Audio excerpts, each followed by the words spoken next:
They had already tied the blue tourniquet around my arm when my granddaughter burst through the curtain and grabbed my wrist so hard the nurse gasped. The bag of O-negative hung from the pole like a silent threat, the needle poised in the nurse's gloved hand, and for a moment I was proud that, even at 68, my veins still rose obediently under warm light. Then Nora's face came into focus.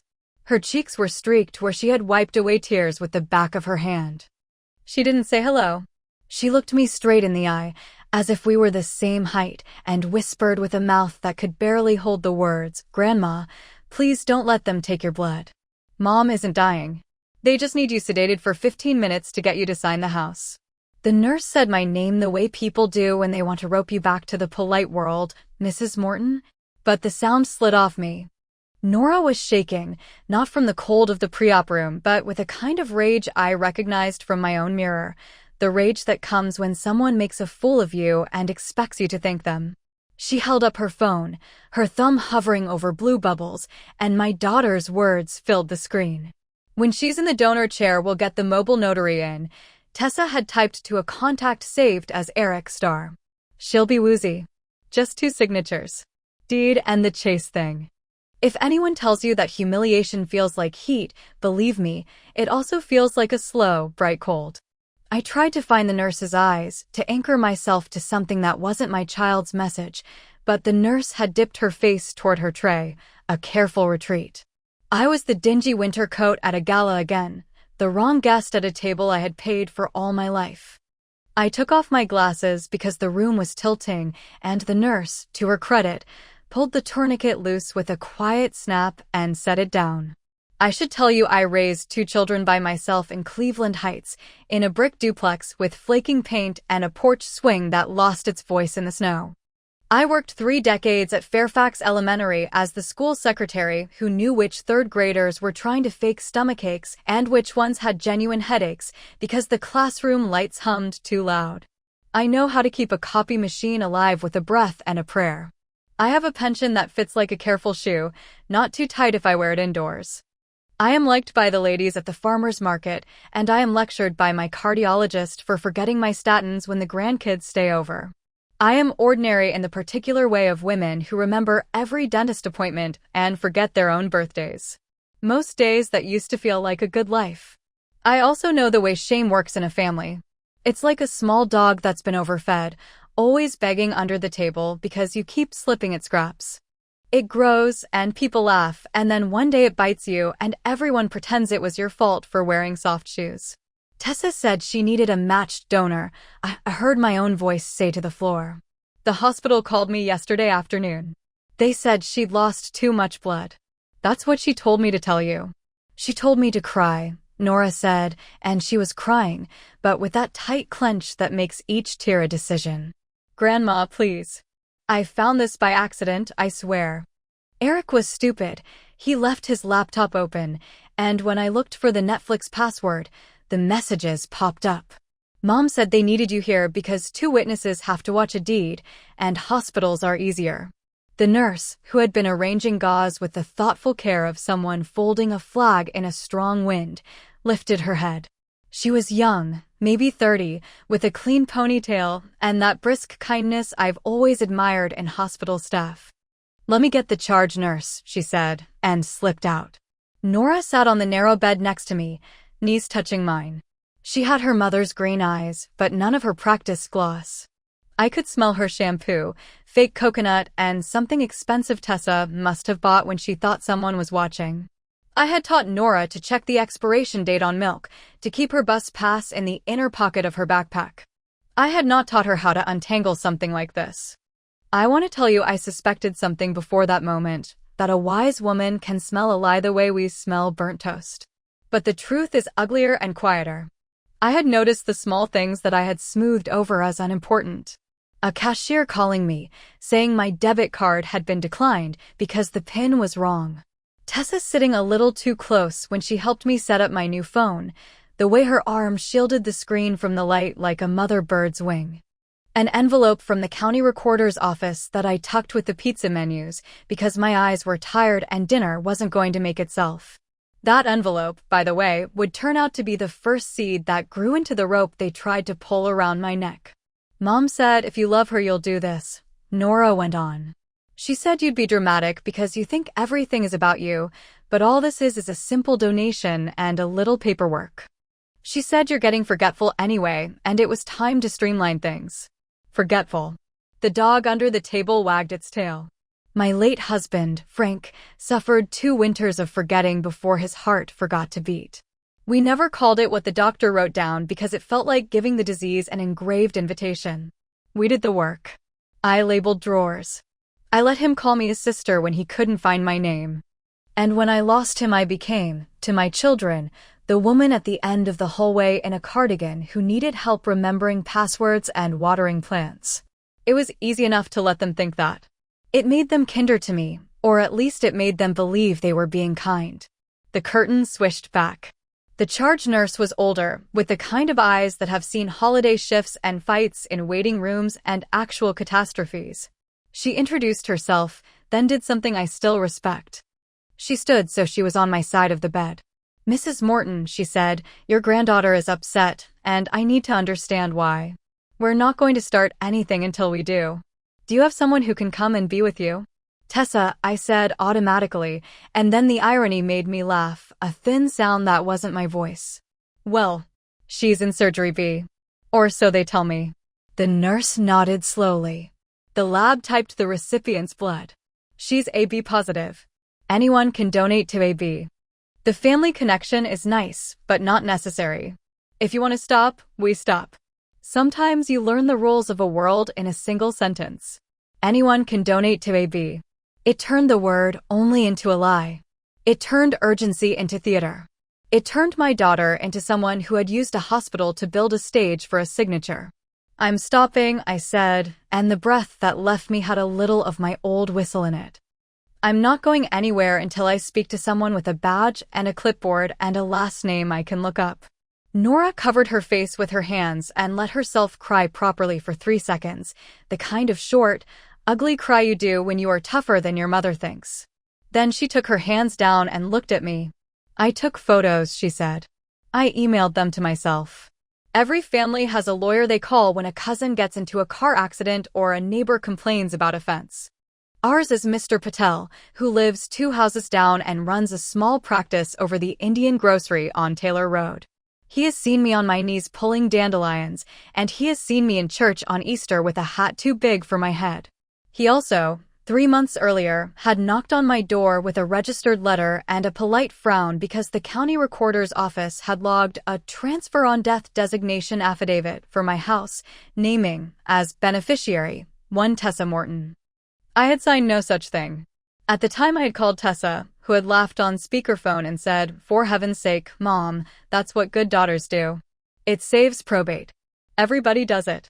Then she'd changed the subject to my cholesterol, and I, the woman who can fill out 3 field trip forms without a pen running out, had put the envelope in the drawer with the breakfast coupons and told myself not to be ungrateful.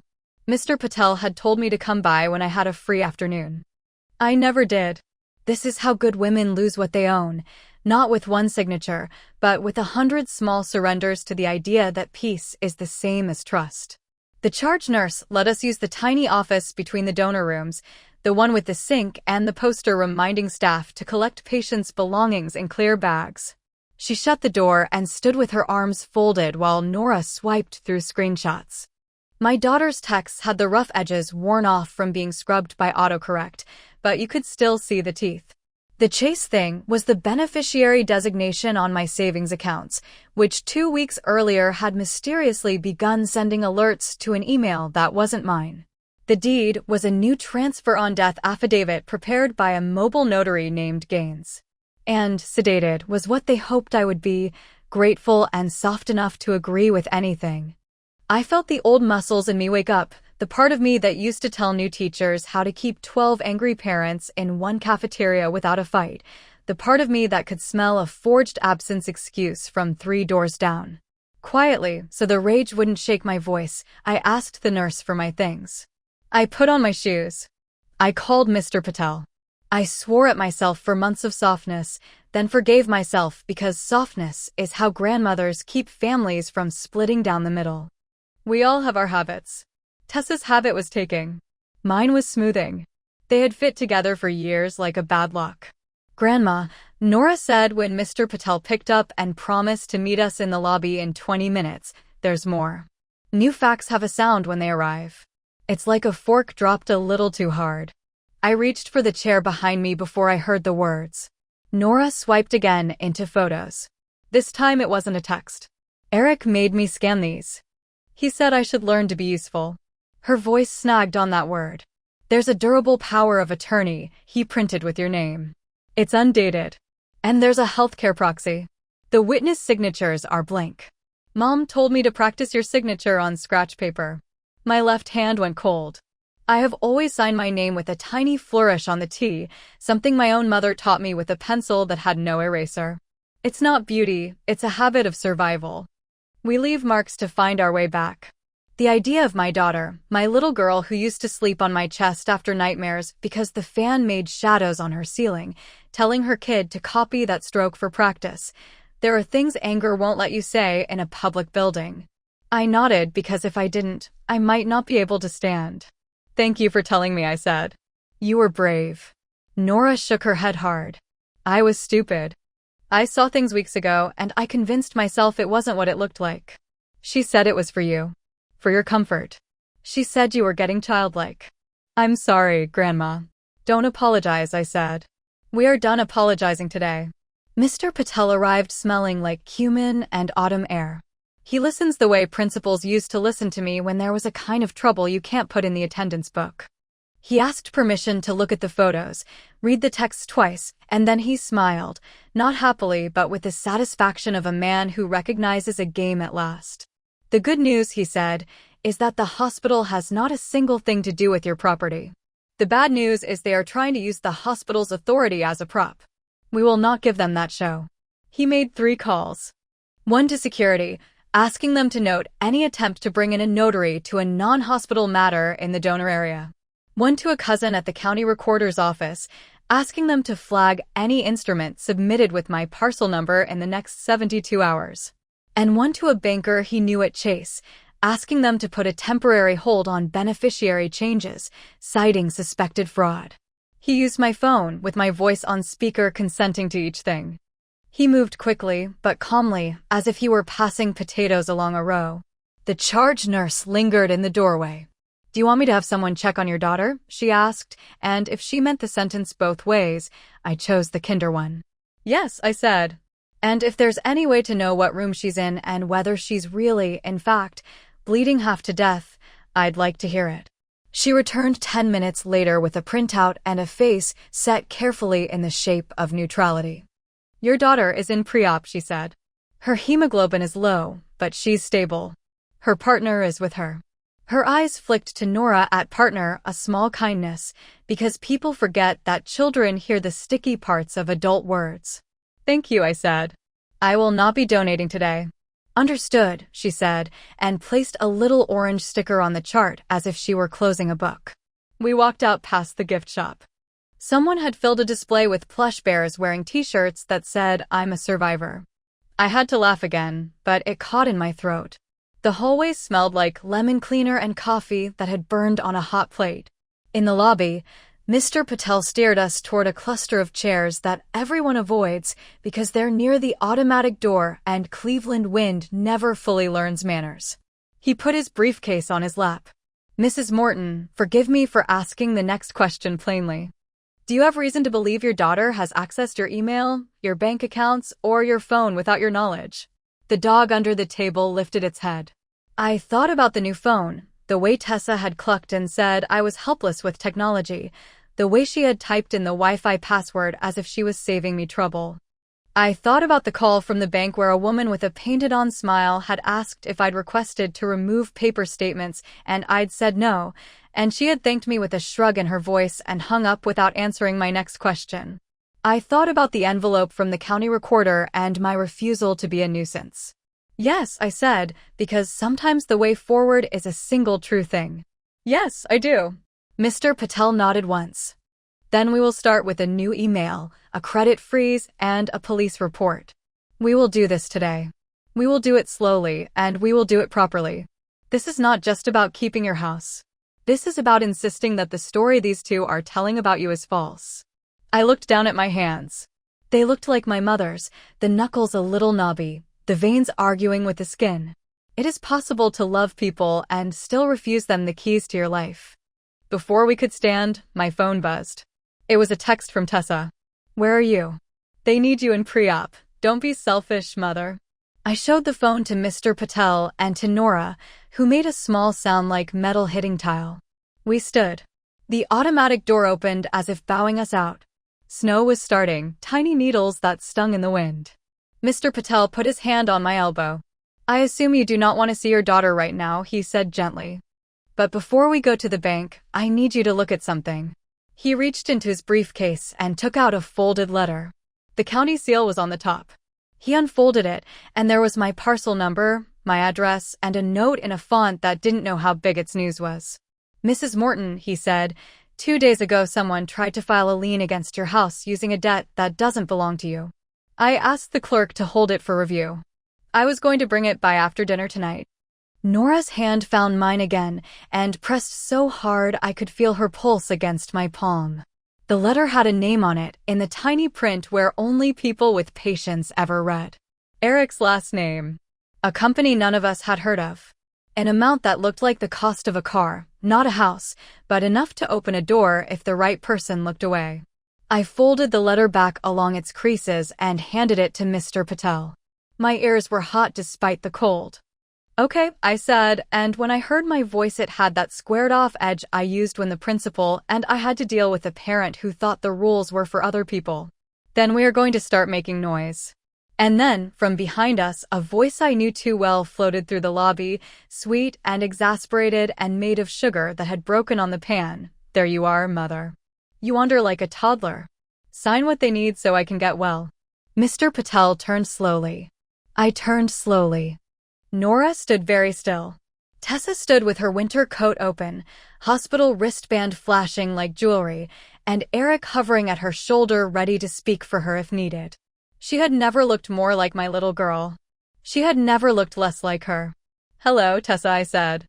Before I could say another word, the sliding doors opened again and 2 uniformed security guards stepped into the lobby, glancing from face to face, and the taller one said a name I didn't expect, looking past us over my shoulder as if someone else had been listening the whole time. The taller guard called Mr. Gaines, and the man who stepped forward from the coffee kiosk with a leather folder under his arm lifted his chin as if this were a routine pickup. He had the dyed hair and neat smile of someone who signed a lot of forms and thought he was doing something respectable. He saw Tessa and walked toward us with the brisk confidence of a contractor arriving with a confirmed address. And for a second, I tasted the bitterness of knowing how close I had come to being the person he expected to meet behind a curtain with a plastic bracelet and a shaky hand. Mr. Patel introduced himself and asked the guard whether the hospital permitted private notarial business inside restricted clinical areas, which it did not. And the guard explained calmly that they had been alerted to the plan and were escorting Mr. Gaines off the premises because soliciting signatures in pre-op violated their policy as well as good sense. Tessa rolled her eyes at the word policy like a teenager caught vaping in a bathroom and told the guard this was a family matter and everyone should calm down. And Eric began to insist that I was confused and that the forms were only to correct earlier paperwork errors, and while he spoke, Nora, who had been quiet with the focus of someone listening to 2 different radio stations at once, took her phone and pressed record with her thumbs. I saw her do it and did not stop her. The guard noted the incident in a small notebook while Gaines, suddenly less proud of his leather folder, hurried away with his face turned to the vending machines. And Tessa hissed at me that I had embarrassed her in front of hospital staff who were already reluctant to help, and that if anything happened to her it would be on me for making drama at the worst possible time. There is a kind of public scolding that leaves you grateful for witnesses, because witnesses restrain hands and sharpen words. Mr. Patel said my name in a voice that put a line of space on the floor between us and my daughter, and he asked Tessa whether she wished to continue speaking in the lobby or whether she preferred that all communication go through counsel. And Tessa laughed and said only rich people say that word as if it belonged to them, and she told Eric to get the car and said she would sign whatever the doctors put in front of her if it got her away from my tantrum. The guard asked if she needed a wheelchair, and she refused with a tone that made even the guard glance away. When the doors closed behind her, Nora watched them a long moment and then sat down hard as if her knees forgot they were built to hold her weight, and I put my hand on her back because she was breathing too fast and kept staring at the blank spot where her mother had been. Mr. Patel waited until her breathing slowed, then guided us to his office, and while we drove he asked me only practical questions, the kind men who do this work ask when they are counting the corners of a map. He opened the office on Taylor Road with the same steady hands he used for his briefcase, and as soon as the lights came on, the room felt like a place where sensible things could happen because the desks were clean and the chairs were at right angles. He sat behind the desk and slid a notepad in front of me, and he asked me to write the names of every bank where I had an account and whether I had ever authorized anyone to access them online. And I wrote down Chase and the credit union and the small account at the Teachers Association where I kept a cushion for property taxes, and I wrote my own hand steady and careful, and I did not add Tessa's name to any of those lines. He called his cousin at the recorder's office again and confirmed a 72-hour flag on my parcel number that would trigger a call to him if any document was presented associated with my property. And the cousin confirmed that a lien had been attempted the day before and had been bounced for improper verification, and Mr. Patel asked her to keep the full file ready because he suspected a coordinated attempt to encumber an elder's home without consent.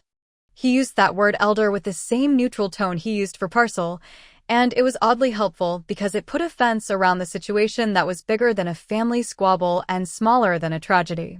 He drafted a one-page statement for me to sign that I did not authorize any transfer on death designation, any modification to beneficiary designations, any durable power of attorney, or any healthcare proxy in favor of my daughter or her partner, and that any such documents presented should be treated as suspect until I could review them with counsel present. He printed 3 copies and had me sign each with my full name and the old flourish on the T, and he notarized them with his stamp and affixed a small embossed seal that pressed the paper flat, and he sent one by fax to the recorder's office, one scanned copy to his secure email to forward to the banks, and he gave me one to keep. While he did this, he had his assistant, a neat young man named Avi, call the bank to place a verbal lock on beneficiary changes pending a personal visit with identification, and to set a fraud alert with the credit bureaus and request a free credit freeze. Avi put the phone on speaker, and the bank representative read a script about security and theft and suggested I come in with 2 forms of ID to execute a protective hold on all changes, and Mr. Patel penciled the address of the branch manager he trusted on the top of the statement and wrote her first name because he knew that made things go faster.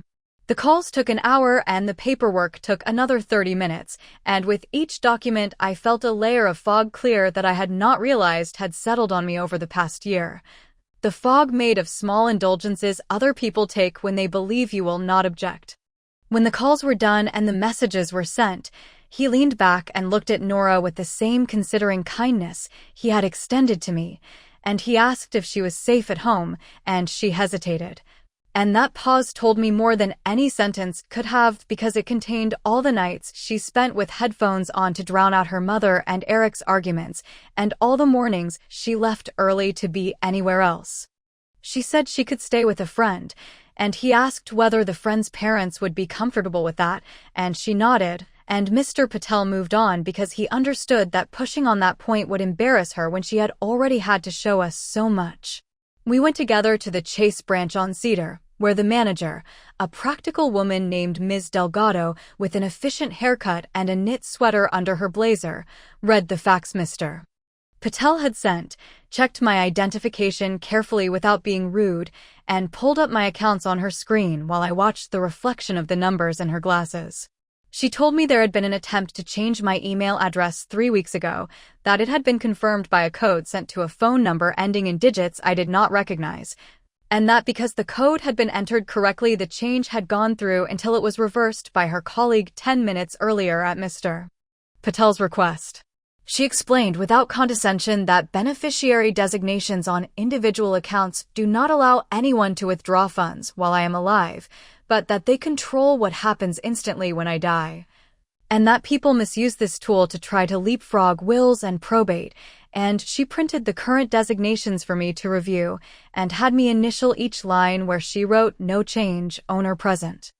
She walked me through adding a verbal password to my profile that only I would know, and we chose a word from an old book club I had liked because the memory sat in my mouth comfortably.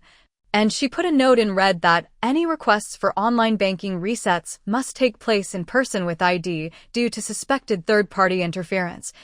And she gave me a card with her direct line and said that if anyone called pretending to be me, I should call her and she would handle it.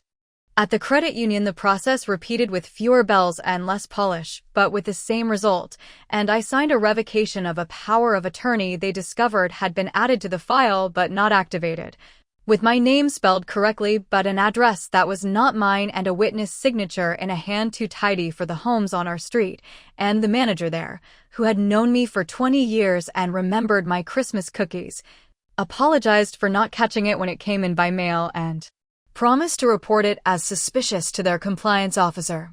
I asked for paper statements to be reinstated to my own mailbox only, and I felt foolish asking for something so basic and relieved when the manager said it was done with 2 keystrokes. The small victories were not satisfying so much as stabilizing, like putting heavy books on a table that wobbled in one corner. By late afternoon, Mr. Patel drove us to the police station to file a report. He did not promise that the report would bring immediate action, which made me trust him more, because he knew the difference between documenting something for a record and calling in a squad car for a theft in progress. The officer at the desk, a woman in her 50s with neat nails and a notepad that had lines and squares, listened while I explained that my daughter had attempted to secure my signature on legal documents while I was in a hospital setting, and that she had made changes to beneficiary accounts electronically without my permission. And the officer asked for dates and names and phone numbers, and I was able to give her those with the kind of precision secretaries keep for when they are finally asked for facts instead of favors. She gave me a case number, told me to call if anyone tried to get into my house without my consent, and recommended that I contact Adult Protective Services not because I needed a social worker to take over my life, but because having another agency's note in the file sometimes made certain doors easier to open in the courthouse. That night I slept on the couch at Mr. Patel's suggestion because he did not want me alone, and Nora went to her friend Mara's house 2 streets over where her mother kept towels that always smelled like lavender because she had a dryer sheet habit and liked order. I lay on my couch with the TV on low so the house would not feel like a museum, and I held my phone because I knew Tessa would call, and she did, and when her name lit up my screen I let the call go to voicemail. And her message was a stream of frustrated accusation that I listened to twice to remind myself that this was not a misunderstanding to be smoothed over with tea. In the morning there were 3 more messages and a text that said she was fine and did not need a transfusion after all, which arrived with a string of clapping hands as if her blood count had improved through applause, and another that said Eric had a lead on a quick refinance that would unlock value in my house and that we should all sit down like adults, and a final one that said Nora was grounded for snooping and that I had encouraged disrespect and that I would regret undermining the only person who took care of me. I decided to visit the recorder's office in person because I wanted to look someone in the eye who touched the papers that could change who slept under my roof.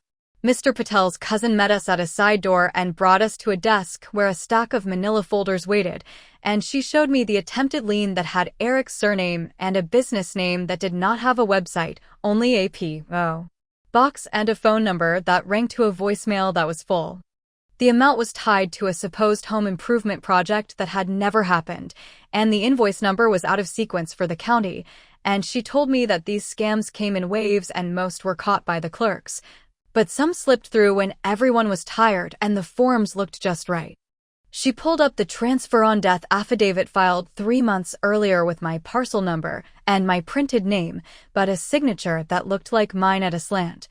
And she said it had been accepted because it met the statutory requirements, and that if I wanted to revoke it, I needed to file a revocation in the exact format and record it, and she handed me a sample and a blank form. And Mr. Patel said we would prepare it by the end of the day and have it stamped before closing. At lunch we ate at the counter of the diner where the stools squeak and the owner calls everyone honey without sounding false. And while we waited for grilled cheese and tomato soup, the woman who runs the church rummage sale came in with a bag of knotted extension cords and eyed me with that mix of concern and curiosity small towns know too well. She asked how Tessa was, and I said she was stable and expected to be discharged. And the woman shifted the bag in her hands and said she had seen Eric at the desk with the appeal brochures asking whether the county would allow a lien to carry if the owner became incapacitated. And she said this loudly enough for the waitress to hear, but softly enough to pass as care, and I thanked her, and it did not feel like gossip because she was warning me the way neighbors in old buildings used to knock on walls with broom handles when someone forgot a pan on the stove. After she left, the waitress set down my soup and said she liked Nora because she tipped from the $1 she had and wiped her own crumbs before she left. And I held that comment close because it told me my granddaughter had learned the kind of small respect that shows up when no one is grading you for it. In the afternoon, we met in Mr. Patel's office with a social worker from Adult Protective Services who had gray curls and sensible shoes and a notebook with tabs by topic. Her name was Claire. She asked me questions about my health and whether I felt safe and whether anyone lived with me, and she did not treat me like a case that needed to be moved along. And she explained that her role was not to take over decisions, but to document that there had been an attempt to exploit an older adult's property for personal gain, and that her report could be referenced later if we needed a restraining order or a protective filing, and she asked if she could speak to Nora separately, and I agreed. And she returned 20 minutes later with a face that showed both patience and anger, which is a useful combination when dealing with families who think propriety protects them from consequences. She told me quietly that Nora had described being asked to practice my signature under pressure, and that this would be included in her report as evidence of intent, and Mr. Patel thanked her plainly because he understood the value of well-kept notes. The next blows did not come as a single event, but as a series of interlocking annoyances designed to wear me down. The HOA board, where Eric had ingratiated himself by volunteering to run the email list, sent a message to all residents reminding them that properties occupied by seniors should keep sidewalks clear and trash bins pulled in on time because fines would be enforced without exceptions. And I read this knowing it was aimed at me because last week I had asked Eric not to leave his extra bin in front of my driveway where I had to climb around it. A letter arrived from a medical lab addressed to me, but with Tessa's address on the second line, suggesting that someone had altered my contact information on an intake form. And I called and corrected it and asked them to note that no third party had permission to receive my results without a signed HIPAA authorization on file, and the clerk read back my words and added a notation. A charge for a background check appeared on my checking account in an amount small enough to slip by most people, and when I called the number on the charge, the recording belonged to a service Eric had used when he was between jobs to run checks on renters, which told me he was trawling for information to use against me if I refused to cooperate. Mr. Patel suggested we change my locks because we could not be sure who had copies, and I agreed, and he called a locksmith who arrived in a van with a logo I recognized from church bulletins. And the locksmith installed new deadbolts and set one to a code only I knew and wrote the extra code down for Nora with my permission. And while he worked, he told me he had seen plenty of families try to move an elder out by claiming the house was unsafe. And he said the first line of defense was a door that answered to the right person and a camera that recorded who came and went. We added a small doorbell camera with a chime and a phone app that even I could manage, and for the first time in months, I felt the boundary of my home thicken in a way I could trust. The first real confrontation came 2 days later at my front porch when Tessa arrived with Eric carrying a binder of printouts and told me I had overreacted, and that she would explain everything if I would stop playing victim and sign a simple acknowledgement so she could handle my bills when I was tired. And I stood in the doorway with the screen door between us because Mr. Patel had told me never to invite anyone inside during a dispute, and I told her we would speak with a witness present and with a recorder on the table, and she scoffed and said only criminals recorded their families and that I was destroying trust.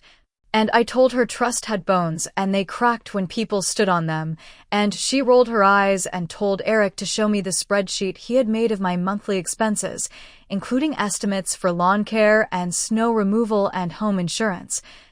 And he said cheerfully that if we refinance now at a higher valuation, I could take cash out and live comfortably and stop worrying about my property tax, and that he had a broker who could do it in 10 days if I was willing to sign early documents.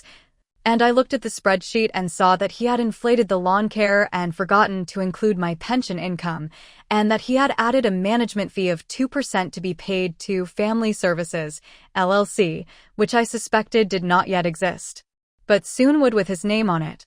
I told them I would not sign anything without Mr. Patel in the room, and Tessa's face shifted into something I had seen when she was 13 and wanted the car keys to a car we did not own. And she said she was done begging and that she would go to court and tell a judge that I could not manage on my own and that I had nearly donated blood I did not need to, which proved I was confused and reckless, and that a guardianship would be in my best interest. I did not raise my voice. I reminded her that a guardianship required clear and convincing evidence, and that the court appointed investigators, and that I had a doctor who would attest to my competence, and a bank manager who would confirm my control over my accounts, and a social worker who had already opened a file regarding attempted financial exploitation, and that judges do not take kindly to children who try to use medical settings as stages for deeds, and I saw her eyes flicker because she had thought I was still the woman who said yes to keep things smooth.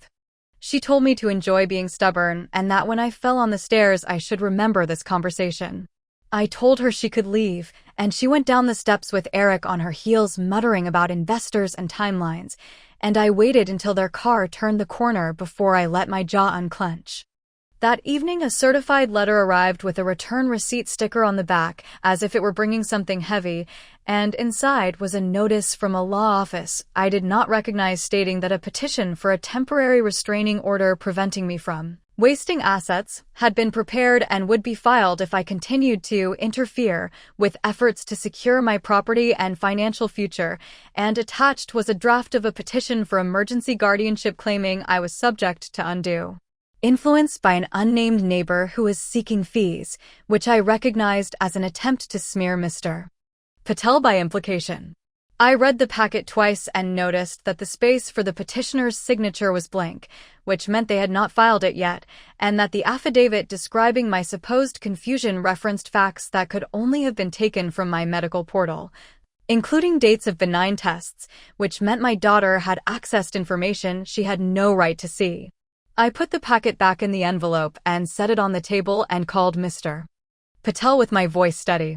And while it rang, the doorbell camera chimed and my phone lit up with a motion alert showing Eric on my porch checking the location of the certified mail tracking number with a grin that told me he thought I was already trapped inside the box he had made for me. I stepped toward the door without opening it and watched him through the glass, and before he could press the bell a second time a white sedan pulled up to the curb and the woman in the driver's seat raised her badge against the glass of her side window for the camera to see. And I recognized the county seal and the title beneath her photo and understood that my house was about to hold a conversation that would set the tone for the rest of this fight. The woman at the curb introduced herself as a probate court investigator assigned that afternoon after the court received an emergency guardianship petition bearing my name. And when she said my daughter's name as the petitioner, it landed with the dull certainty of a door closing that you had hoped remained open. She asked if I was willing to speak on my porch or preferred to go inside with a witness present, and I told her we would sit at my kitchen table with my attorney on speaker because I had already learned that putting wood and paper between me and accusations kept everyone careful. She nodded and waited while I called Mr. Patel and placed the phone at the center of the table beside the envelope with the draft petition. She wore sensible shoes and took notes on a form that had blanks for observations and timestamps, and her questions were precise in a way that allowed me to answer without defending my existence. She asked me to state my full name and date of birth, to list my medications, to describe the last check I had written and to whom and why, and I told her about the plumber and the kitchen sink and the exact amount. And she wrote it down and asked for the name of my primary physician and whether he would attest to my ability to make decisions. She asked about the incident at the hospital, and I told her exactly what had been placed in front of me and who had been in the room. And she asked if anyone had ever told me they were making changes to my property titles or beneficiary designations with my permission, and I answered clearly that no one had my permission to do so. And she looked me in the eye for a long second and then asked to see my driver's license and the front hallway where my bills were kept. I took her to the small desk near the window where I stack envelopes by due date because it is easier to move dates than to move cupboards. She saw the labels I had made with a green marker for utilities, taxes, and insurance, and she watched me find the most recent statements without rummaging. She asked if anyone else had a key to my house, and I told her probably my daughter had an old copy from a year when we did not change locks often, and that I had changed them 2 days ago and kept the new spares with my attorney. She asked if I had been pressured to sign anything while in a medical setting, and I said yes, and showed her Nora's screenshots and the message from Tessa asking for my blood and my signature in the same breath. She examined my doorbell camera app and asked if I had footage of Eric on the porch that afternoon, and I showed her the clip that had time and date stamped clearly, and she asked me to email it to the address on her card. She did not tell me everything would be all right. She said her report would reflect that I was oriented, managing my own affairs, and acting to protect my property after an attempt at exploitation by family, and that the court would set a hearing within days because the petition had been filed ex parte. And she said that if anyone tried to move me to another residence without my consent, I should call 911 and give the dispatcher the case number she had just written on the top of her form. She left me with a copy of the petition, now officially filed, and a list of resources that included a number for free legal aid in case my attorney became unavailable, which told me she had seen women become isolated when a single helper fell ill or moved away. After she left, I stood in the kitchen with the petition in my hands and allowed myself one long breath that was not crying but could have turned into it if I had closed my eyes. I told myself that I would not become smaller to fit anyone's idea of a manageable mother, and I called Nora, and she said she was at Mara's and that Mara's mother had made spaghetti and asked if she wanted to stay again, and I told her yes, because we had a court to face soon and I needed her to sleep. I called Mr. Patel back and he said we would respond to the petition promptly and request that the court appoint a visitor to conduct an independent evaluation, which would help because the visitor's notes would carry weight. He said we would also file a motion to dismiss based on lack of evidence and attach my physician's letter and the APS report, and we would include exhibits of Tessa's messages and the hospital nurse's statement if the nurse would provide one. He told me to begin a folder labeled court and to place in it copies of everything we had gathered, and to start a written timeline from the first envelope from the recorder's office to the present, with dates and amounts and names spelled exactly as they appeared. Because judges appreciated people who brought crisp pages and did not make them fish for facts. That night I wrote that timeline at my dining table with the same care I taught third graders to use when they copied multiplication tables, and as I wrote the pieces gathered themselves into a pattern I could see without guessing. The first attempted transfer on death affidavit had been filed 3 months earlier, after a weekend when Tessa stayed over under the guise of cleaning out my hall closet and insisted we recycle old files because I kept too much paper. The change of email address on my bank account had occurred exactly 1 day after she set up my new phone, which she had linked to my accounts using an email address that looked like mine until you counted the letters. The lien attempt had been filed the day after I refused to sign the refinance worksheet in my doorway, which meant Eric had prepared 2 tracks and would run one if the other stalled. The emergency petition had been filed the afternoon after I refused to let them inside, which told me they understood I was no longer their easy path and had gone in search of a judge who did not know the sound of my voice. In the morning, Mr. Patel and I visited my doctor. Dr. Klein is a woman who saved my late husband from another year of useless tests by telling us what the tests were not going to change. She greeted me with a look reserved for patients who appear at the desk walking on their own with a folder of documents, which already tells a physician much about whether guardianship is necessary. She examined me with the practical kindness of someone who knows that resilience and denial can resemble each other from across a room, and then she sat with us to complete the court's competency form. She asked me questions that did not insult me and recorded my answers without coaching. She asked whether I had a plan if I became ill or forgetful in the future, and I told her I had an old healthcare proxy naming both my children with a requirement that decisions be unanimous, and she said that might not serve me now given their differences, and that I might consider a limited healthcare proxy naming a neutral third party for medical decisions only, effective upon a physician's certification, which would prevent either child from claiming unilateral authority in an emergency. Mr. Patel's eyes met mine, and I saw the same calculation. By choosing a narrow protective tool myself, I could place a clear boundary on what anyone else could claim, and the court would see that I was not rejecting help but choosing the form of it. We spent the afternoon drafting that limited proxy. We named Dr. Klein as the certifying physician and Mr. Patel's wife, who is a nurse practitioner and not part of our family dynamics, as the agent for medical decisions only, springing into effect if two physicians documented my inability to decide for myself. We attached a statement that the proxy did not authorize any financial decisions, property transfers, beneficiary changes, or residential placements without my consent or a separate court order.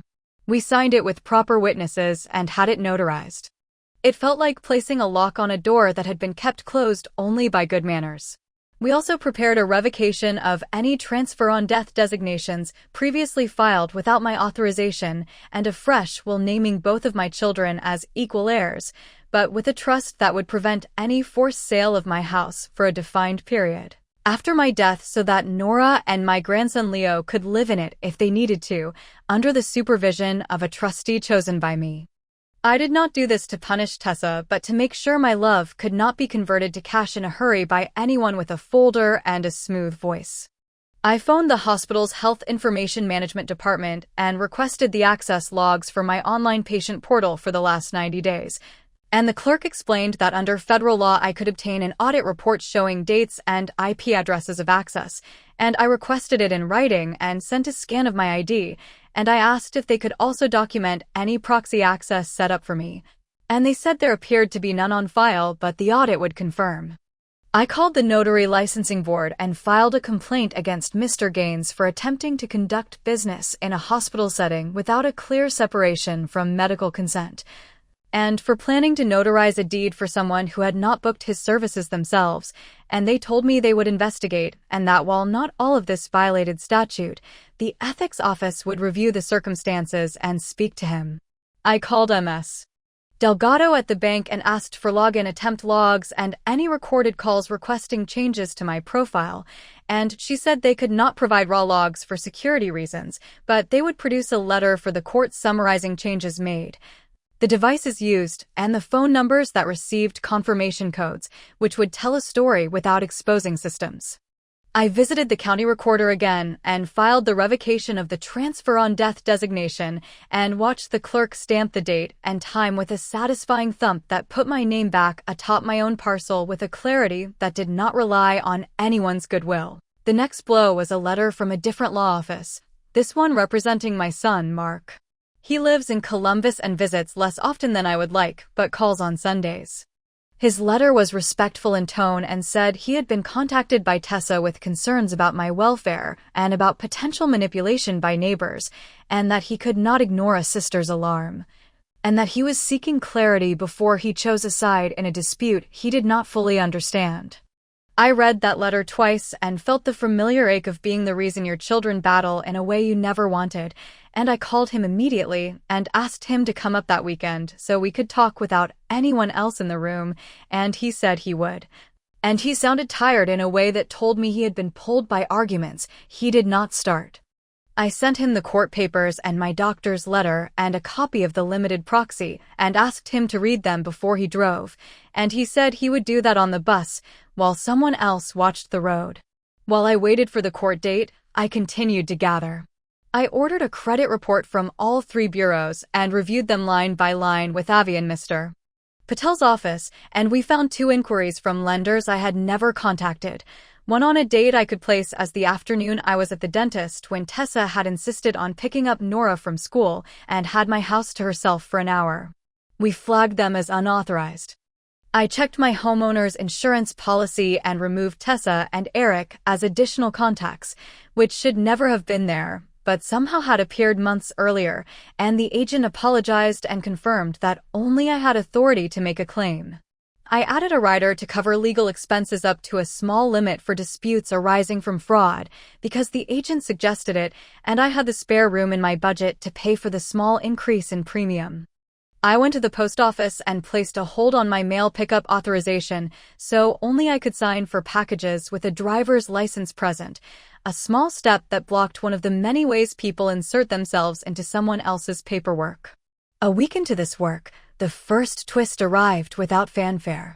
Mr. Gaines, the notary, left a message on Mr. Patel's office line asking for a meeting because he believed he had been misled and did not want his license endangered, and he had documents that he was ready to provide if assured he would not be prosecuted. Mr. Patel called him back with me in the room and explained that he was not a prosecutor, but that I was prepared to file a complaint and that cooperation would be noted in any report to the licensing board. Gaines arrived with his leather folder, but without the smile. He produced his appointment log showing that his services had been booked by Eric 3 times in the past month under different names, and that the payment had been made with a prepaid debit card linked to an email address that included my name misspelled. He showed a draft deed with my name typed and the parcel number correct, and sticky notes in a handwriting that was not mine with reminders to coach signature and get witnesses from waiting room, and a printed sheet of talking points that he said Eric had handed him describing me as a widow with mild confusion and a loving daughter seeking to ease burdens. He said he had done many ordinary signings and had treated this as one until he received Mr. Patel's call and the hospital security escort, and he looked ashamed in a way that told me he had finally seen his own reflection in a window he didn't expect. He signed a statement and allowed Mr. Patel to copy his documents. He left without asking for a receipt. 2 days later, the hospital sent the portal audit log. It listed dates and IP addresses and browser strings, and while I am no technician, I know a pattern when I see one. There were 2 access entries at times when I had been visiting with friends with my phone on the counter, both from an IP tied to my own internet, which made sense.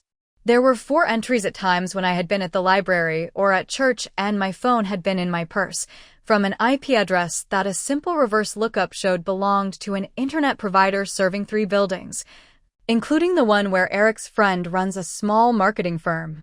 There was 1 entry from a device listed as an iPad that was not mine, 3 days before the hospital visit. I printed the log and circled the entries in red and wrote in the margin where I had been for each.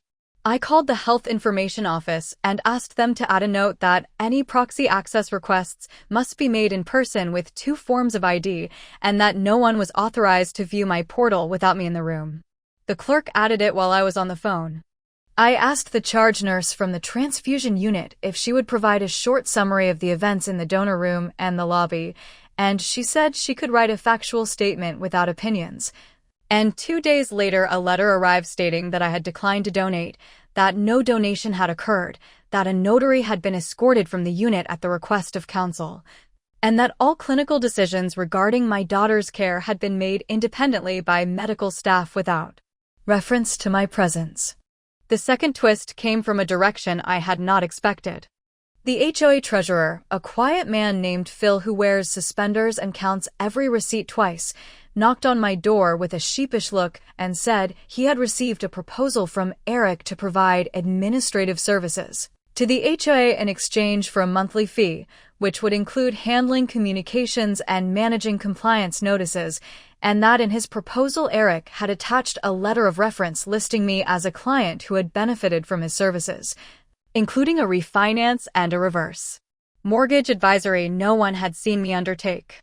Phil said he did not like to stand in people's family business, but he disliked misrepresentation more, and he asked if he could have a sentence from me to read at the next board meeting stating whether I was a client. I wrote it on a piece of paper with my full name and the date. I am not and have never been a client of Eric's services, and I have not authorized any person to solicit on my behalf to the HOA. Phil tucked the paper into his notebook with the same care he used for dues, and he said he would talk to the board, and in that moment I saw that Eric had tried to build legitimacy using my name as a rung. And that rung had just been kicked out by a man who believed in math and small good habits. The hearing date arrived in a notice printed on paper so thin the words bled through, and it was set for the following Tuesday morning. The document listed the courtroom and the judge and the time, and it attached the investigator's initial report, which stated in a tidy paragraph that I appeared capable of managing my own affairs, that I had taken steps to protect my property after suspected attempts at unauthorized transfer, and that Adult Protective Services had opened a case and did not recommend guardianship at this time. The petition, however, would be heard because the law requires that even weak petitions receive the courtesy of a hearing when family alleges risk. I called Mark and told him the date, and he said he would be there. I told Nora she did not need to sit in a room where grown-ups used long words to clip short the truth, and she said she wanted to be there because she had started this with her courage at the hospital and she would not run now. I asked Claire, the APS social worker, if she would attend as an observer, and she said yes. Mr. Patel prepared our exhibits and printed them on paper heavier than the court's so that they would not curl, and he placed them in 2 binders with tabs labeled for easy reference, and he handed me a copy with sticky notes where he would ask me to speak. He coached me on how to answer without adding commentary, and he reminded me that silence between questions is not empty, but time working in our favor when the other side must fill it with something thin. On the Saturday before the hearing, Mark arrived with a duffel and his old denim jacket and a face that said he had not known where to sit on the bus. He hugged me in the doorway and then held me at arm's length to look at my eyes the way he did when he was 10 and wanted to check if I had a fever. We sat at the table and I poured him coffee, and he admitted that Tessa had called him every day and told him I was declining and that a neighbor was taking advantage and that he should do the right thing as a son. And he said he had agreed to nothing and signed nothing because even when you love your sister you know her way with words, and he asked for the binder and read carefully. He looked up at the doorbell camera screen when it chimed and watched Eric drive by slowly as if to remind me he was near, and Mark's mouth tightened in a way that told me blood mattered, but behavior mattered more. He asked if I had considered moving in with him, and I said I would consider anything that kept the temperature in my house at a level I could live with, but that I would not be moved by force or false kindness. And he nodded and said he would stand where I stood at the hearing. The evening before court, I made a copy of my old will to place beside the new one in my fireproof box so that if anyone questioned whether I had changed my mind out of spite, they could see the continuity, and when I opened the box, the manila folder where I kept the old will was there, but the paper inside was not, replaced by a blank sheet with a sticky note that read decluttered in handwriting that was too careful to be mine. I felt the cold spread from my face to my throat as if an air vent had been opened, and I checked the lock on the box and found no scratches, which meant the paper had been removed when the box was last open a month ago, when Tessa had cleaned my closet. I closed the lid and stood still and listened to the house. I went to the doorbell camera history and scrolled back to the day she was here, and there she was at noon carrying a stack of folders to her car, and there was Eric trailing with a trash bag. And there was a moment when she looked straight into the lens as if checking whether the little circle was on. I texted the clip to Mr. Patel and Mark and wrote that the old will was missing, and Mr. Patel wrote back that we would proceed with the new will and that the missing paper underscored the need for a protective order. Mark stood beside me watching the screen as the clip looped, and he said Tessa had always believed objects should answer to her. I told him objects did not hold loyalty, only people did, and he put his hand on my shoulder and left it there long enough for my breath to decide to keep moving. At midnight my phone buzzed with 2 alerts. The first was from the bank's fraud team noting an attempted external transfer of $9,000 to an account labeled Home Services that had been blocked by the hold Ms. Delgado placed, and asking me to confirm whether it was authorized. And I tapped no and called the number on the back of my card and spoke to the night manager who put an additional watch on my account. The second was an email from the probate court with a last-minute filing attached, a supplemental affidavit from Tessa stating that I had allowed my will to be removed from my home by unknown persons, and that this showed I could not protect my own interests, and a request for exclusive temporary control of my residence to stabilize the situation. I read the affidavit and saw my missing will used as a plank in the bridge they were building, and one sentence near the bottom made my eyes stop. It referenced a new transfer on death revocation that appeared overnight, suggesting someone else had pressured me into it. I exhaled and opened my binder to the tab labeled Recorder and slid the revocation copy to the front. At 7 the next morning, as I set my papers by the door for court, my phone chimed with the doorbell camera. The screen showed Eric on my porch holding a clipboard in one hand and a bright orange sticker in the other, with two men behind him wearing work jackets with a company name I did not recognize. And before I could speak through the intercom, he raised his hand and placed the sticker on my door above the knob where it would hit every palm that entered, and when I zoomed in, the words printed on it were clear enough to read without squinting. And Mark looked over my shoulder and said slowly that we were not the only ones who had decided to set the terms of the morning. The orange sticker on my door announced in bold letters that the property was subject to preservation activity and that unauthorized entry would be reported. And under that it listed a hotline with a disconnected number and a barcode that did not scan when Mark tried it, and we stood on the porch while the camera recorded the men pretending not to look at it. And I told Eric through the intercom that any person who crossed my threshold without my consent would meet a patrol car and a file number, and Mark photographed the sticker with the morning's paper held beside it for the date and peeled it off carefully and slipped it into a clear sleeve. And we left for the courthouse with the sleeve in my tote and the small anger you carry when someone tries to dress your home in a sign that is not true. The courtroom assigned to probate matters had the dry air of a place where words become orders and orders become signatures on things that change who pays taxes and who holds keys. And rows of benches held faces pulled tight in the manner of families who had argued in cars on the way over.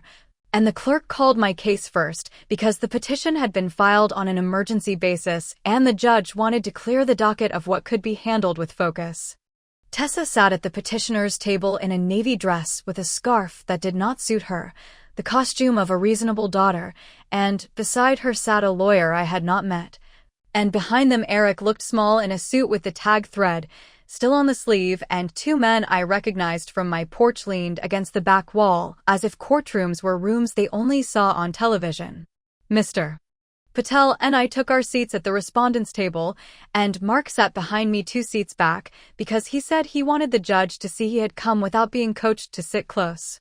Nora came with Claire from APS and took a place near the aisle where she could leave if she needed to, and I put my binder on the table and placed my glasses on top of it and folded my hands the way I do when I want my mind to listen more than my mouth. The judge was a woman with white hair cut short and a straight posture that did not need to advertise itself. She read the case name and the number, asked the clerk to note the presence of the court investigator and APS, and said she would hear from the petitioner first and would remind all parties that allegations without documents or witnesses were not persuasive. Tessa's lawyer stood and introduced himself and spoke about concern for a mother who had shown signs of decline, about the hospital incident where I had supposedly arrived disoriented and insisted on inserting myself into my daughter's care, about missing documents and suspicious advisors, and about the urgency of stabilizing finances before harm occurred. The judge asked for dates and names, and when the lawyer reached for generalities, she held up a hand and said she preferred information to adjectives. He placed a stack of papers on the lectern and said exhibits were in the packet, including printouts of my online portal activity, which made my mouth dry because I knew only one source could have provided those without my request.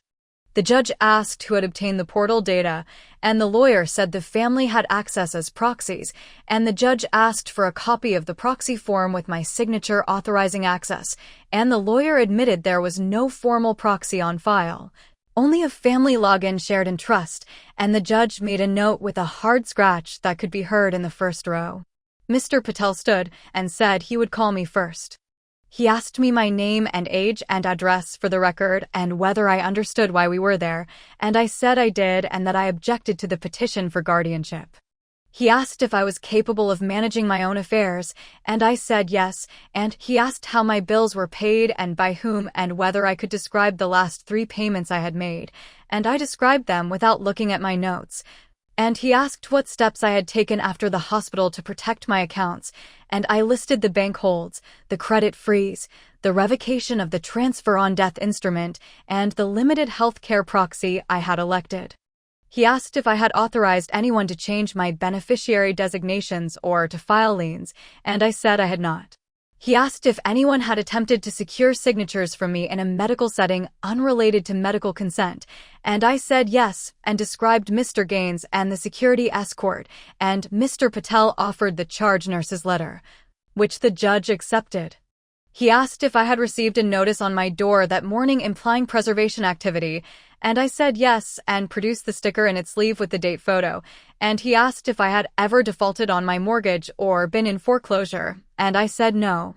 My mortgage had been paid in full for years, and the judge leaned forward to examine the sticker without touching it and asked whose name appeared on the supposed preservation company, and Mr. Patel said the hotline was disconnected and the name did not appear in the state registry of licensed property preservation vendors, and he asked the court to admit the sticker as an exhibit relevant to the petitioner's tactics. The judge admitted it and asked the petitioner's counsel whether he knew anything about the sticker, and he said he did not, and Tessa shot a look at Eric that she tried to hide behind a sip of water. Mr. Patel called Claire from APS. She took the stand and identified herself and her credentials and stated that she had opened a case after a police report of suspected financial exploitation of an older adult, that she had visited my home and reviewed my management of bills and documents, that I was oriented and capable, and that I had been pressured to sign legal documents in a hospital setting unrelated to medical care. She recommended no guardianship at this time and suggested the court consider issuing a protective order regarding contact related to financial matters. Tessa's lawyer tried to suggest that APS had been misled by a neighbor with an agenda, and Claire held his gaze and said APS did not take instructions from neighbors and documented facts, and that extended family pressure was a common vector in her cases. Mr. Patel introduced the investigator's report, which echoed Claire's conclusions in a neutral tone, and the judge nodded once in a way that said she had read it already. Mr. Patel called Ms. Delgado from the bank. She was precise without being cold. She testified that attempts had been made to change my email and beneficiary designations from devices not previously associated with my profile, that a hold had been placed at my request, that no funds had been transferred due to the hold, and that the bank's records would show the phone numbers used to receive confirmation codes. The judge asked whether those numbers matched mine, and Ms. Delgado said they did not, and she had provided a summary letter matching dates and numbers. Mr. Patel moved to admit the letter, and it was. Then he called the cousin from the recorder's office to explain the transfer on death filing and revocation, and she did so. And she identified the earlier filing as bearing a signature that did not match my sample on file from a 2010 notarized homestead exemption, and she confirmed the attempted lien had been bounced for irregularities. Tessa's lawyer objected that the cousin was not a handwriting expert, and Mr. Patel agreed that she was not offering an expert opinion, but merely noted a mismatch against a sample the county held, and the judge allowed the testimony for context, but not as a definitive signature analysis. He called Mr. Gaines. The notary walked to the stand with his leather folder and placed his hand on the Bible and answered quietly when sworn. He identified himself and his commission and said he had been contacted by Eric multiple times to notarize documents for me at the hospital and in my home, that he had been told I was eager to streamline my affairs and that my daughter would present the papers, and that he had been asked to collect witnesses from hospital waiting rooms. He said that when he was escorted from the hospital, he realized the situation did not meet the standards of his practice, and that he had brought his log and email messages and draft documents to my attorney. He placed on the evidence table the draft deed with my name and the sticky notes with instructions in a handwriting he identified as Eric's from messages, and he turned toward the audience and said he regretted not asking more questions before accepting the job. The judge looked directly at Eric and asked him if he wished to consult counsel before responding to the implication that he had orchestrated notarial acts in questionable circumstances. Eric's lawyer, who had sat silent until then, leaned over to whisper to Tessa's lawyer and then stood to say he represented Eric separately and that his client would exercise his right not to incriminate himself in any matter that might be viewed as fraud. And the judge raised an eyebrow because probate court hears that phrase less often than criminal calendars do. Mr. Patel called Phil from the HOA. Phil walked stiffly because sitting long makes his back complain, and he carried his ledger as if it were a friend. He testified that Eric had submitted a proposal to sell administrative services to the HOA and had attached a letter listing me as a happy client, that he had checked with me and found the representation false, and that he brought the board's vote declining the proposal because the board did not want to be entangled in disputes that touched legal process. The judge asked to see the proposal and read it with a face that did not show mood. Mr. Patel then called Dr. Klein, who arrived in her white coat and spoke clearly that I was competent and that she had completed the court's form and saw no medical basis for guardianship, and that she had discussed with me a limited healthcare proxy to protect against future disputes, which I had executed, and she handed the court her signed letter, and the judge read it before placing it atop the stack where it would not slide. Tessa's lawyer rose for cross-examination and asked me whether I had ever misplaced my keys, whether I had ever forgotten a pot on the stove, whether I had ever confused one medication for another. And I answered honestly that I had once left the kettle whistling while I brought in mail, that I sometimes misplace my reading glasses because I set them in places I do not use for reading, and that I sort my pills in a weekly box and ask my doctor to keep the list short so I do not confuse myself. And the lawyer tried to press me to say I could not manage, and I told him that managing is the point, and that adults create systems so they do not rely on memory more than necessary.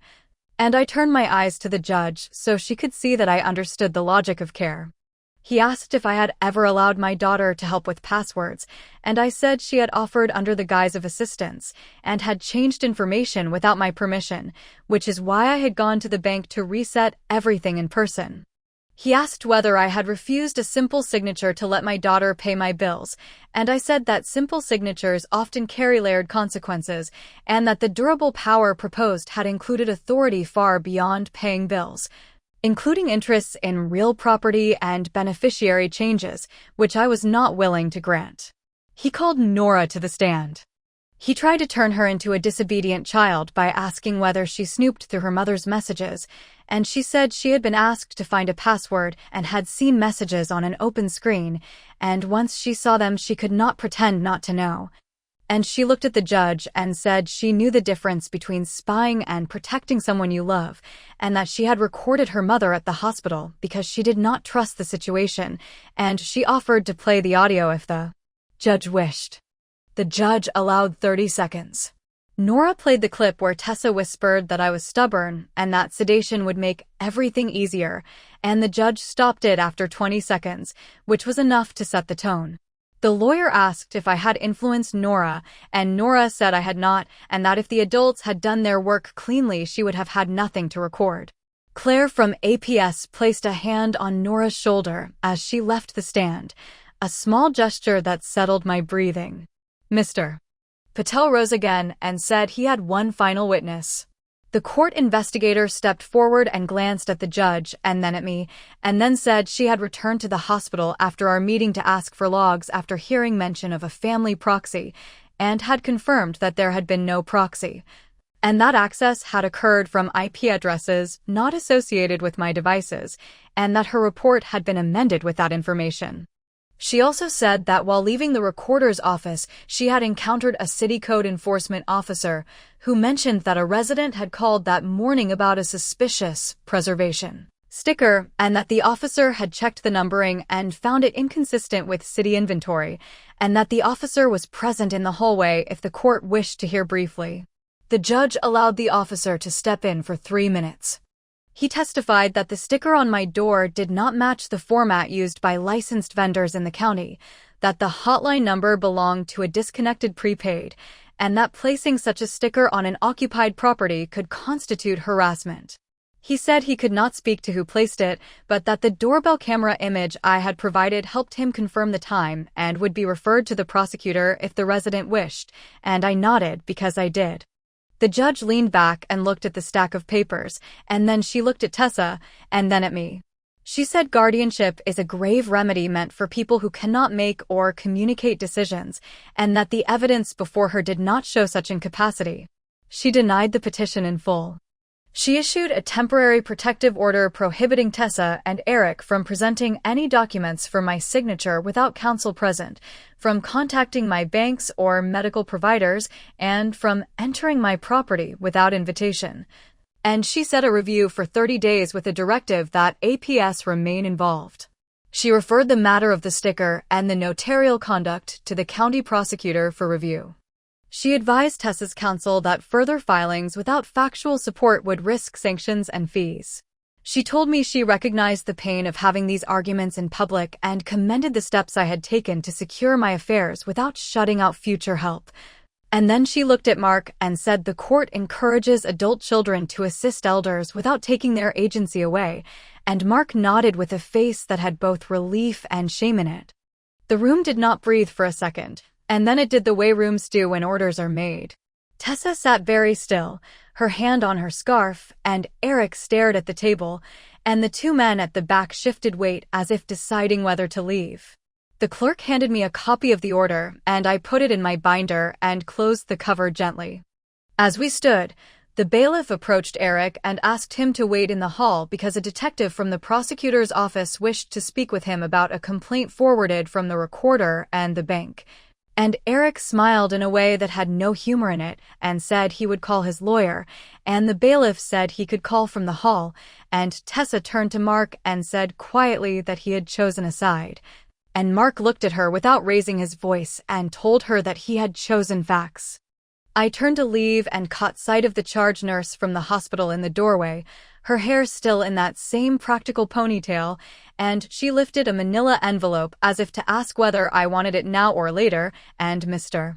Patel waved her in and took the envelope, and when he opened it a color photograph slid out of the top, and in it were two things I had not expected to see side by side. My daughter's signature on a worksheet with a witness signature that matched Eric's block letters, and a timestamp from a moment that was supposed to be spent getting her vitals checked. And the nurse cleared her throat and said she had found it slid under a clipboard in pre-op, and that she thought a court should see it, and the judge, who had not yet left the bench, paused and looked toward us, as if waiting to see whether the envelope contained the last piece of the morning or the first piece of the afternoon. The next morning, the hospital room was quiet in a way that felt different from all the chaos of the days before. For the first time, I was not being treated as an afterthought or a nuisance. Nurses checked on me gently, and my doctor smiled when he saw my improved numbers after the transfusion. My daughter lay in her own bed, recovering well, the danger behind us. Yet, she would not look me in the eye. Shame had replaced the contempt that had once animated her voice. It was not me who had caused that shift, but the words of her own daughter, who had spoken truth at the most crucial moment. I understood then that my revenge had not been to cut anyone off or to humiliate them, but to let their own deeds unravel in front of those they had sought to control. When I was discharged, I did not return to my daughter's house. I had already contacted a lawyer who specialized in senior rights and property matters. With his help, I revoked the power of attorney my daughter had forced me into signing months earlier. Every account, every small savings bond, every insurance policy was placed under my sole authority again. The lawyer explained with patience that my granddaughter's testimony at the hospital, coupled with the medical staff's reports of coercion, would hold weight in court if my daughter tried anything further. For once, I felt the system was not built only for the young and strong, but could also protect those who had been dismissed as burdens. My neighbors, who had watched me walk slowly up and down the street with grocery bags and suspected something was wrong, began to treat me differently after the story reached them through the hospital staff. One woman knocked on my door with a homemade pie and told me she admired the way I had handled everything. Another offered to drive me to appointments if needed. For years, I had been invisible, the quiet widow whose family rarely visited except to demand something. Now people looked at me with recognition, as if I had proven something they had doubted even existed. My daughter tried once more to contact me. She came with flowers and a strained smile, asking if we could move past misunderstandings. I did not shout at her, nor did I close the door in her face. I listened as she stumbled through excuses about stress, financial pressure, and the difficulty of raising children alone. Then I asked her one question, whether she believed my life had value beyond what she could extract from it. She could not answer. That silence was enough for me. I closed the door with no anger, only certainty that she no longer had a place in the decisions of my life. Instead, I focused on my granddaughter. She began visiting me regularly, sometimes to share homework, sometimes just to drink tea and talk about her fears of becoming like her mother. I told her she had already proven she was different, because she had spoken truth when silence would have been safer. She asked me why I had forgiven her mother so many times in the past. I told her that forgiveness is not weakness, but repeating it endlessly without change is a mistake I would not make again. In her eyes, I saw not pity, but respect, and it gave me more strength than any medicine. Months later, when I joined a local volunteer group that helped elderly neighbors with legal paperwork and small errands, I realized that my story was no longer just about betrayal. It had become a way to protect others. People listened to me because I spoke not as a lecturer, but as someone who had lived through the subtle humiliations, the whispered suggestions that one should step aside, the manipulations hidden behind polite concern. I taught them how to check their accounts, how to recognize a forged document, how to seek allies before it was too late. My quiet revenge had turned into a shield for many others. Justice had been served in ways larger than I first imagined. My daughter lost access to the accounts she had tried to control, and her reputation among family and neighbors was shattered when the truth spread. My granddaughter found courage to break the cycle. And I regained not just my dignity, but my sense of choice. I no longer feared being a burden, because I had seen that my life was still mine to steer, and that sometimes a single act of honesty can change the course of generations. I do not know if my daughter will ever understand the damage she caused. That is no longer my responsibility. What matters is that I no longer carry the weight of her approval or disapproval. I carry my own. And when I sit at my kitchen table in the evenings, tea steaming in my cup, with the sound of my granddaughter's laughter filling the room, I know that the story did not end in humiliation. It ended in clarity. Perhaps one day, you will face something similar, the pressure to hand over your independence, the suggestion that you no longer count. If that day comes, I hope you remember this. Silence only feeds those who exploit it, but truth spoken at the right moment can rescue more than just yourself. Sometimes it rescues an entire family line.